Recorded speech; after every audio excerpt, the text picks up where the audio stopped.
হুমায়ুন ফরিদী 2012 সালের 13 ফেব্রুয়ারি না ফেরার দেশে চলে যান।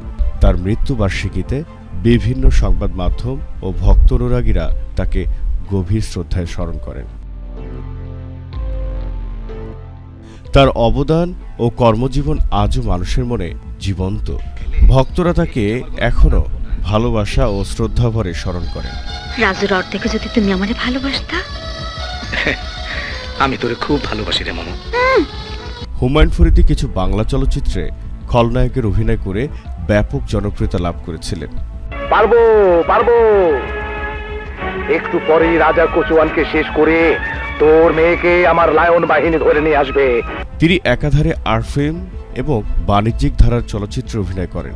তার অভিনীত বাণিজ্যিক ধারার চলচ্চিত্রের মধ্যে উল্লেখযোগ্য হল দহন, সন্ত্রাস, বিশ্বপ্রেমিক, ত্যাগ, মায়ের মর্যাদা, অধিকার চায়, মায়ের অধিকার, ভণ্ড, রিটার্ন টিকেট, পালাবি কোথায়। তুমি এত পরিশ্রম করবে অথচ তার মূল্য পাবে না, তা হবে না, তা হবে না। আগামী মাস থেকে তোমার বেতন বাড়বে। কত বাড়বে স্যার? আমি যত খুশি হব।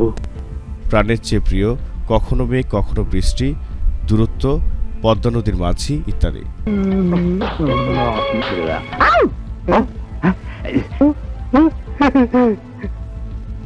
আমি কোথায়?